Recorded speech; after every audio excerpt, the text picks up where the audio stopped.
Qui se souvient de cette photo que j'avais déchirée en direct lors d'un live? J'avais fait la démonstration que cette photo-là n'est pas Jésus. Et si tu es dans une église du message de Branham et on te fait croire que ce blanc-là c'est Jésus, tu es perdu pour l'éternité. Tu es un maudit. Et c'est pourquoi vous allez voir dans ces églises-là, les gens sont remplis de haine, les gens sont remplis de sorcellerie, le sexe, le démon du Bangala embrouille vraiment les branamistes. Des pasteurs jusqu'au dernier banc. Un faux pasteur du message était monté sur le live pour dire, si tu déchires la photo là, tu seras sourd-muet à l'instant T. J'ai déchiré la photo.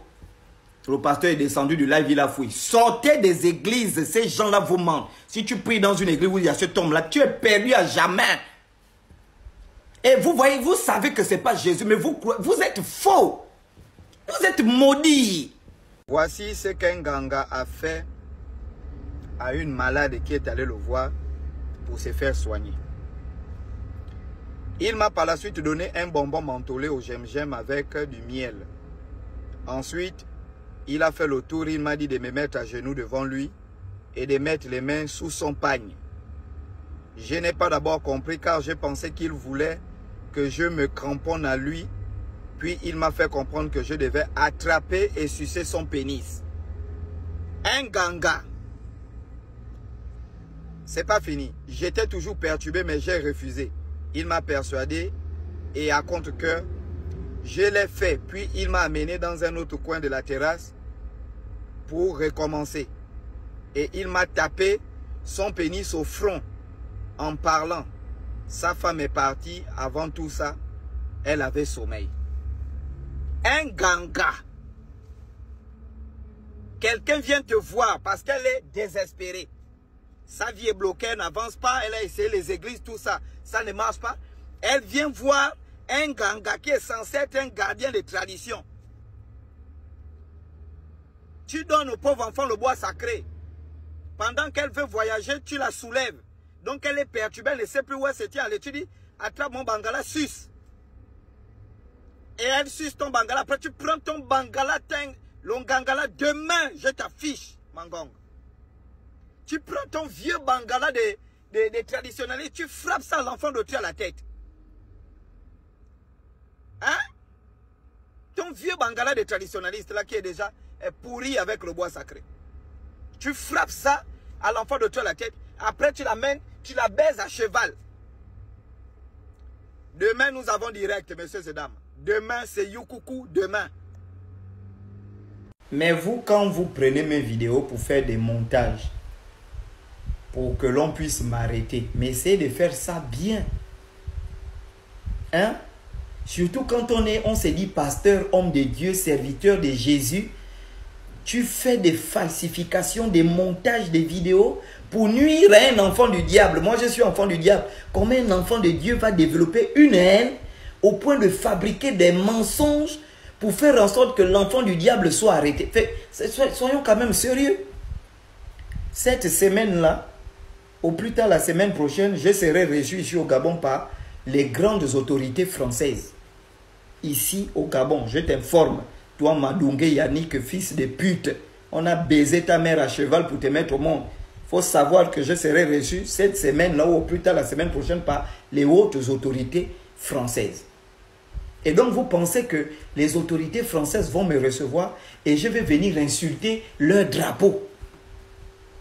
En fait, il y a quelque chose, c'est-à-dire qu'on peut être pasteur et être bête. Je le dis et je répète, j'avoue que dans cette vidéo, elle a été mal découpée. J'ai commis un lapsus. Parce que j'ai insulté quelqu'un en disant tu es un chien vert, tu es un chien, je voulais dire tu es un chien comme les couleurs qu'on retrouve dans le drapeau de la France, des États-Unis, tous les drapeaux du monde, on prend toutes ces couleurs, on te donne. Mais j'ai commis le lapsus en disant tu es un chien comme le drapeau de la France. Et dans la vidéo originale, je corrige parce que la vidéo ne s'arrête pas là. Je corrige en disant mais qu'est-ce que j'ai dit même? Tu es un chien comme les couleurs qu'on trouve dans le drapeau de la France, des États-Unis, de l'Espagne, toutes les couleurs du monde, on te mélange ça. Tu es ce chien-là. Celui qui a posté, il s'est arrêté là, je ne sais pas pour les raisons. Maintenant, toi, tu viens, tu prends en disant, j'ai insulté la France. Un pasteur. Et si vous voyez son compte, il a 600 000 abonnés, mais ces vidéos n'arrivent même pas à faire 500 vues. Quand ces vidéos atteignent 1000 vues, c'est qu'il parle de moi, ou bien il a posté des vidéos par hasard et puis il épingle ça pour qu'on sente qu'il fait des vues. Donc ça veut dire que ce sont des vues, des abonnements achetés, un pasteur. C'est-à-dire que des abonnés, tu es obligé de les acheter et tu veux débattre avec moi, fils de pute. Fils de chienne. Attends, au prochain direct, petit couillon là. Alors, messieurs et dames, à partir de l'année prochaine, je vais commencer ma carrière internationale d'enseignant. Je vais donner des cours, notamment en France. Il y a plusieurs universités qui sont intéressées par mon profil. Mais je suis étonné de quelque chose. C'est-à-dire l'éveil de conscience que j'ai fait ici. Hein? En France, c'est carrément un module de cours. Parce que j'ai reçu les maquettes avant-hier des propositions de cours. C'est-à-dire que dans les grandes universités françaises, Paris Cité, Lyon 2, etc., l'éveil de conscience, transmission orale africaine, tradition africaine, conservation des savoirs ancestraux et africains sont carrément des modules de cours. Et ce qui est très terrible même, c'est que les établissements me demandent de ne même pas avoir une thèse dans le domaine que j'enseigne. Il suffit d'avoir une expérience, un CV, des podcasts, des conférences que j'ai animées, c'est terminé. Je peux faire des cours, des spiritualités et des réveils de conscience de la première année jusqu'en Master 2. Mais nos universités que nous avons ici, on est toujours dans la mystification. C'est-à-dire que, moi, c'est-à-dire que je ne comprends pas. Il y a un collègue qui m'explique. Il a 2 grandes entreprises ici au Gabon. Et donc, il s'est dit, bon, avec tout ce savoir que j'ai, je vais partager mon savoir avec des établissements privés. Il part dans un établissement privé déposer son CV. Le directeur l'appelle carrément pour lui dire à un grand entrepreneur qui embauche plus de 200 personnes pour lui dire, mais la matière que tu as choisie, entrepreneuriat, est-ce que tu as un doctorat? Mais je dis, mais il est... C'est-à-dire que les écoles africaines sont folles. Donc quelqu'un qui a créé des entreprises, qui embauche des gens qui payent des impôts, vous allez lui dire qu'il ne peut pas faire cours dans votre établissement parce qu'il n'a pas un doctorat en entrepreneuriat. Et vous allez aller prendre quelqu'un qui a un doctorat en entrepreneuriat, qui n'a même jamais ouvert un poulailler pour vendre les œufs, qui ne connaît même pas comment on crée. Mais c'est fou en fait. Et donc vous voyez que vraiment notre système éducatif est à revoir. Je vous dis, hein, je suis surpris. Et on me dit, non, tu viens même sans thèse de doctorat. Tu es chercheur invité. Merde. Non, vraiment, on doit revoir le système éducatif. Mais c'est pas possible. Hein? Non.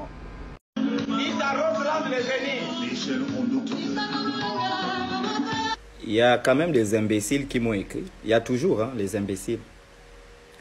Pour me dire, Chocolat, vraiment au début c'était bien, mais là, tu es vraiment en train de t'éloigner de l'éveil de conscience.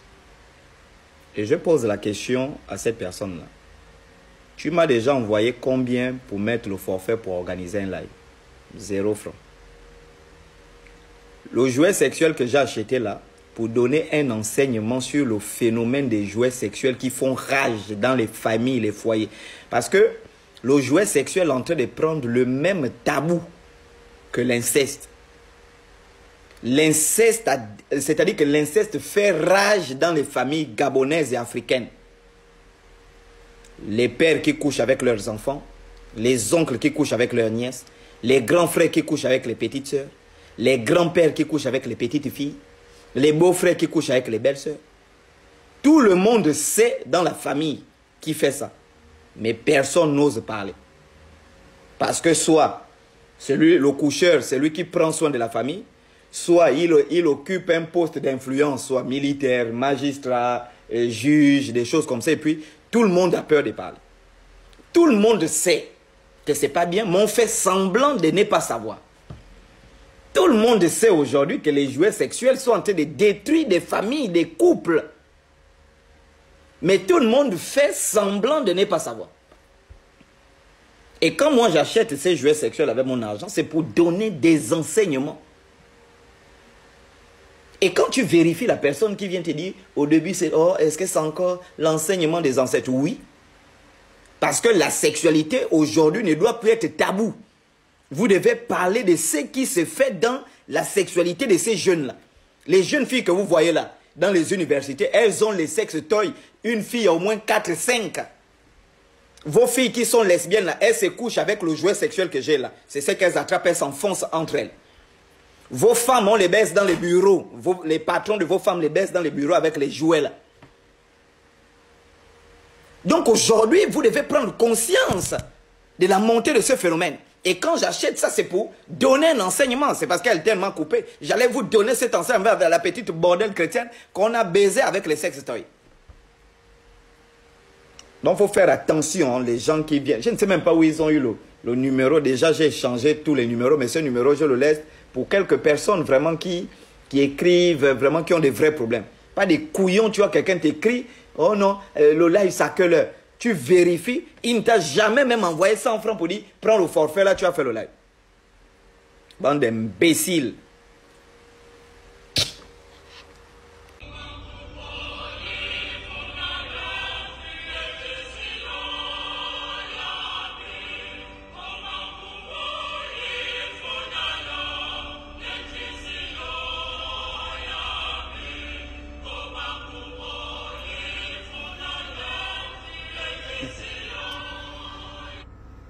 Les gens m'ont envoyé cette vidéo en me disant « Grand défenseur des ancêtres,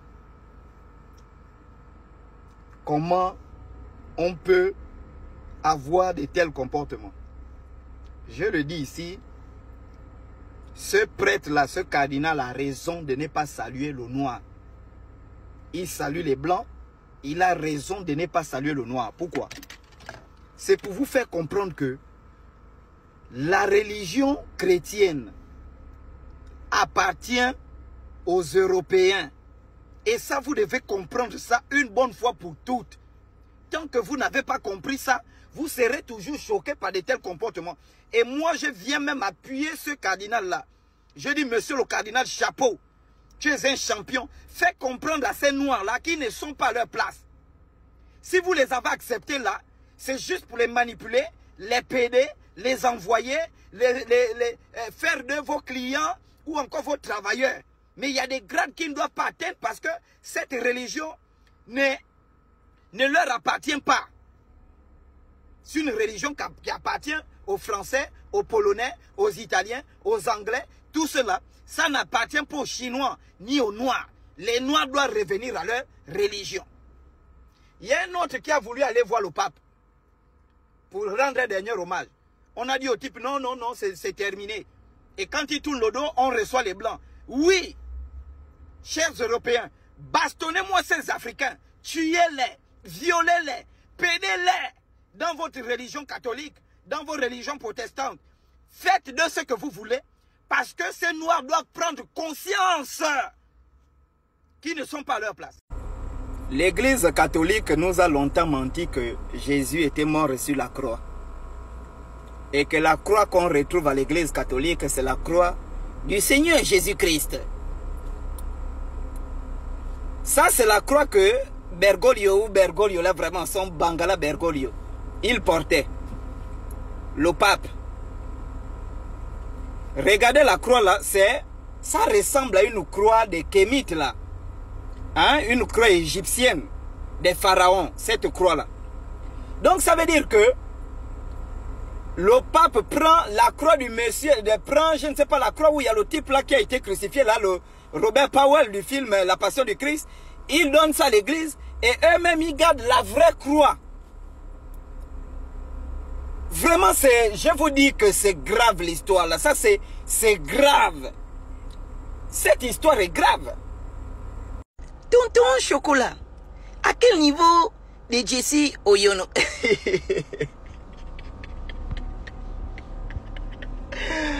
Oh là, je vous dis que le pays, l'Afrique va mal.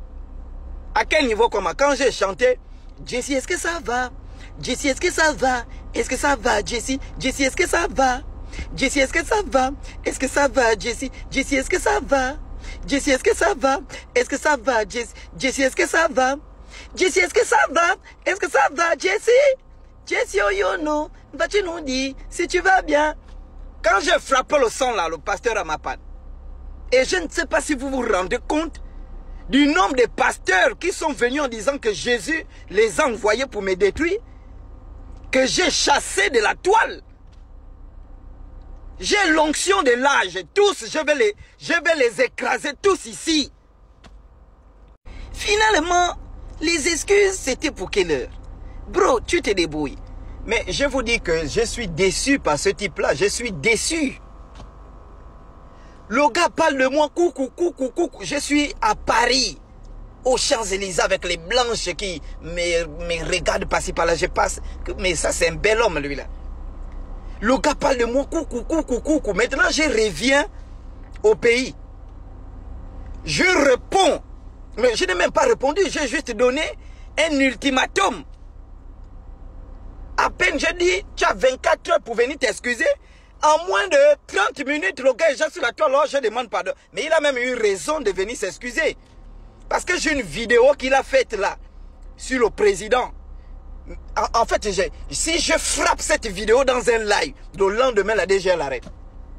Il a eu raison de demander pardon et je suis déçu même, vraiment. Il n'y a plus de résistants. Je tiens à m'excuser. Mais si venant à t'insulter, je n'étais pas... Non, tu ne peux pas t'excuser, c'est trop tôt, mon frère. Je t'ai donné 24 heures pour t'excuser. Tu ne peux pas vite venir t'excuser comme ça. C'est trop tôt. Et je ne sais pas ce qui vous trompe. Tu me vois, je suis en France, je suis reçu par l'ambassadeur du Gabon en France. Or, l'ambassadeur, là, c'est le président de la République. C'est comme si j'étais reçu par le président de la République ici au Gabon. Et cet ambassadeur donne des instructions à nos meilleurs éléments des services secrets pour dire, vous devez veiller sur le chocolat de fille, rien ne doit l'arriver. Avant de revenir ici, le consul général organise tout un repas à mon honneur. On ne fait pas ça pour un enfant qui est impoli. Et c'est ce qui vous trompe en fait.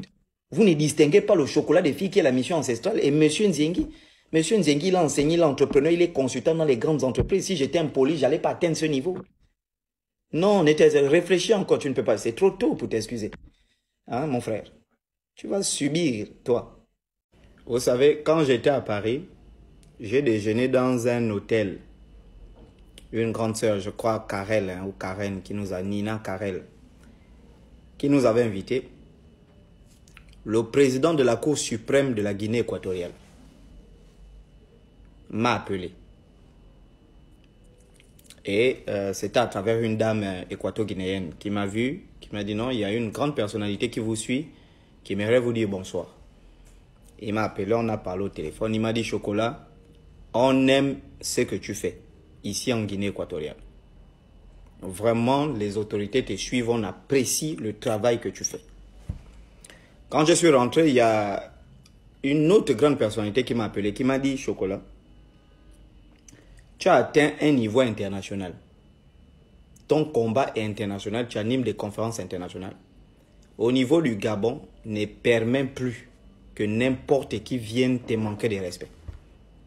Surtout si cette personne n'est pas dans le couloir de ton combat. Comme ce type-là. Il n'est ni pasteur, il n'est ni nganga, il n'anime aucune conférence, il ne fait rien pour son pays. Donc, il cherche des vues, il crée son compte TikTok, il dit, bon, je vais nommer qui Chocolat. Je dis, il va avoir un calvaire judiciaire. Je lui donne 24 heures. Je ne sais pas qu'est-ce qui ne marche pas dans la tête des gens. J'insulte, moi, j'insulte. La semaine prochaine, je suis reçu par une grande chancellerie occidentale. Pourtant, j'insulte. J'insulte. D'ici le mois de juin-juillet, je suis reçu par la diaspora africaine au Canada, voire aux États-Unis.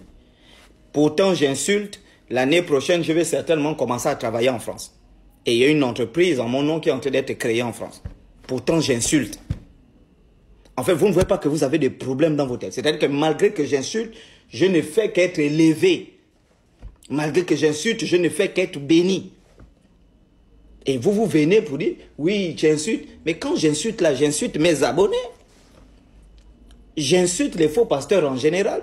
Et en particulier, j'insulte mes abonnés qui viennent me provoquer sur ma toile, sur mon compte. Et quand j'organise mes lives avec mes sex toys, avec tout, c'est sur mon compte. C'est pas sur vos comptes, c'est pas sur les comptes de vos parents. Pour que j'arrête d'insulter, je vous ai dit ici, vous devez fermer tous les bars. Vous devez interdire la vente de la cigarette. Vous devez interdire la vente des préservatifs. Vous devez fermer les motels. C'est-à-dire que vous devez mettre en ordre tout ce qui peut pervertir la jeunesse. Et là, moi, je vais arrêter d'insulter. Donc les bars qui pervertissent les gens sont ouverts, où les jeunes vont se gaspiller, se pourrir, et on ne ferme pas. C'est parce que moi j'insulte mes abonnés qu'on doit m'arrêter. Toi tu seras arrêté. Il a 24 heures. Alors messieurs et dames, dites à ce monsieur-là, lui, je lui donne 24 heures à compter de maintenant. Il est 13h08. Il a 24 heures pour réorganiser les lives, refaire des vidéos où il présente ses excuses publiques à ma personne. Depuis la France, il a pris mon image. Il n'est ni pasteur, ni nganga. Parce que celui qui peut venir m'insulter et que j'accepte, c'est un pasteur. Celui qui peut venir m'insulter que j'accepte, c'est un nganga. Tu n'es ni pasteur, ni nganga. Tu ne peux pas prendre mon image, l'exposer, organiser des lives en disant j'insulte les gens sur le plateau, Dieu en question, je n'ai pas le droit d'insulter les gens, tout en sachant que les personnes que j'insulte, ce n'est ni ton père, ni ta mère, ni toi-même. Les gens que j'insulte, ce sont les gens qui viennent écrire sur mes commentaires. Et les gens que je n'insulte pas sur les commentaires, j'insulte de façon inconditionnelle, sans citer le nom de quelqu'un. Maintenant, toi, comme tu as fait une première vidéo sur moi, tu as vu que ça a payé, tu as eu quelques commentaires, on t'a encouragé, tu te dis non, je vais refaire. Maintenant, je vais te dire ça, je ne tolère pas. Si c'est un pasteur, je tolère. Si c'est un ganga, je tolère. Tu passes jusqu'à parler de l'émission Dieu en question que j'insulte les gens sur le plateau, des pères de famille. Ces pères de famille que j'insulte là, tu les as déjà vus sur TikTok venir se plaindre. Est-ce que tu as déjà vu le ministère de la Communication appeler Gabon Première pour dire ne faites plus passer le chocolat de filles malgré que j'insulte les pères de famille? Je te donne 48 heures, sinon tu vas vivre un calvaire judiciaire. Je te donne 24 heures, je dis même 48 heures, 24 heures, avant que je ne dépose une citation directe contre toi. C'est tout. Bon. Beaucoup de vos pasteurs, ce qu'ils appellent le Saint-Esprit, Dieu me dit, l'Esprit me dit, en réalité, ce ne sont que des entités parasites. C'est quoi une entité parasite? Une entité parasite, ce sont des entités énergétiques dont l'existence dépend de l'énergie dégagée par les hommes. Et si ces entités-là ne se nourrissent pas, ces entités sont comme les moustiques. Ouais. Si un moustique ne se nourrit pas du sang humain ou bien du sang d'un animal, il meurt. Donc ce sont des entités qui ont, dont la survie dépend de l'énergie dégagée par les hommes. Parce que ceux qui sont les animistes, qui sont dans la haute spiritualité, savent qu'il y a des entités qui se nourrissent de la matière fécale. Il y a des entités qui se nourrissent des urines, il y a des entités qui se nourrissent des cris, il y a des entités qui se nourrissent du sang, il y a des entités qui se nourrissent des cheveux, etc. Et donc, il y a des entités qui se nourrissent de l'énergie, la chaleur, les cris, la joie procurée par un individu ou un groupe d'individus.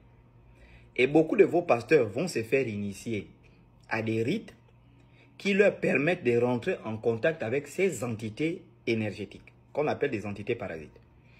Alors, les entités énergétiques leur donnent la capacité de mobiliser les foules. Et c'est pourquoi ces pasteurs, quand ils parlent, même s'ils ne disent rien, il convainc les gens. C'est-à-dire que même si tu n'es pas d'accord avec lui, mais tu assistes quand même à ce qu'il dit. Et l'objectif, c'est quoi? L'objectif pour ces entités, c'est de faire du pasteur un médium. C'est quoi le médium en fait? Le médium, c'est un passage en réalité entre le monde énergétique et le monde des vivants. Ce qui fait que quand le pasteur se met à prêcher devant des grandes foules, alors il devient un passage, les entités parasites quittent le monde énergétique, traversent ce pasteur pour atteindre la foule, pour se nourrir de leurs énergies. Et c'est pourquoi vous allez voir que la plupart de ces pasteurs-là, ils ont beaucoup de gens, leur rassemblement, il y a beaucoup de gens, c'est justement l'entité énergétique qui leur donne cette capacité de rassembler des foules, hypnotiser les foules, un peu comme Hitler était cela. Et puis, quand ces foules-là sont mobilisées, il devient maintenant le médium, le pont, le canal par lequel les entités négatives vont rentrer pour venir prendre l'énergie des foules. Et vous allez voir ça, c'est une durée, hein, parce que quand l'individu se rend compte il commence à décliner. Même ici au Gabon, on avait des pasteurs qui étaient très... Aujourd'hui, on n'entend plus parler. Et c'est là que leur mort commence. Voilà. C'est quoi vous allez voir, ils commencent à coucher, ils commencent à faire des choses. Et c'est malheureusement ça la triste réalité. C'est ça en fait.